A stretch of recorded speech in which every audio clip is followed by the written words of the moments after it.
Just got copper tools and armour. അതെ guys, നിങ്ങൾ കേട്ടത് ശരിയാണ്. വളരെ അൺഎക്സ്പെക്റ്റഡ് ആയിരുന്നെങ്കിലും മോജാങ് നമ്മളെ കൈവിട്ടിട്ടില്ല guys.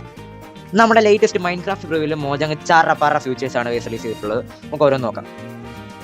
Copper tools, copper armour, copper nuggets, copper chest and the new and improved copper golem. ഇതിൽ കോപ്പർ ആർമറിന്റെ ഡ്യൂറബിലിറ്റി എന്ന് പറഞ്ഞാൽ ലെതറിന്റെ അയണിന്റെ ഇടയ്ക്കാണ്, പക്ഷേ അറ്റ് ദ സെയിം ടൈം ഗോൾഡിന്റെയും ജെന്മലിന്റെയും താഴെയാണ്.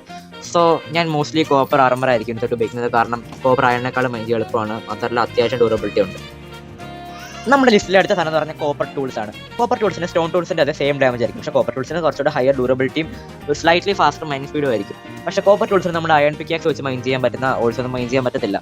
സോ നമ്മൾ ഈ കോപ്പർ ടൂൾസ് ഉണ്ടാക്കാൻ ഡയറക്റ്റ് അയൺ ടൂൾസ് ഉണ്ടാക്കുന്നത് തന്നെയായിരിക്കും നല്ലത്. പക്ഷേ ഇതൊരു നല്ല ഫ്യൂച്ചർ തന്നെയാണ് മോജ ഇറക്കിയിരിക്കുന്നതിൽ. But what I will be using is the copper golem. നിങ്ങൾ കേട്ട് കറക്റ്റാണ് ഗൈസ്. നമ്മുടെ പണ്ടത്തെ മോബോട്ടിലെ ഊപ്പ കോപ്പർ ഗോലം അല്ല ഇത്. ഇത് നല്ല യൂസ്ഫുൾ സാധനമാണ്. അതായത് നമുക്കൊരു കോപ്പർ ചെസ്റ്റ് ഉണ്ടാക്കിയിട്ട് അതിൻ്റെ മണ്ടിക്ക് കാർഡ് പമ്മിന് വെച്ചാൽ ഈ കോപ്പർ ഗോളത്തിൽ നമുക്ക് ഉണ്ടാക്കാം. ഇതിൻ്റെ ഉപയോഗം എന്ന് പറഞ്ഞാൽ നമ്മൾ ഈ കോപ്പർ ചെസ്റ്റിനകത്ത് നമുക്ക് 2 ഐറ്റംസ് വെച്ചാൽ നമ്മുടെ ബേസിലുള്ള ചെസ്റ്റിനകത്ത് 1 ഐറ്റം സോർട്ട് ചെയ്ത് വെക്കും. നല്ല വൃത്തിയായിട്ട് നീറ്റായിട്ട് സോർട്ട് ചെയ്ത് വെക്കും. സോ നമ്മുടെ അത്യാവശ്യം മെസ്സി സോർട്ടിങ് ഒക്കെ ഉള്ളവർക്ക് ഇത് വളരെ യൂസ്ഫുൾ ആയിട്ടുള്ള ഒരു മോബ് തന്നെയാണ്. എനിക്ക് തോന്നുന്നു ഇതായിരിക്കും അപ്ഡേറ്റിലെ ഏറ്റവും ബെസ്റ്റ് ഫീച്ചർ. നിങ്ങൾക്ക് എന്ത് തോന്നുന്നു?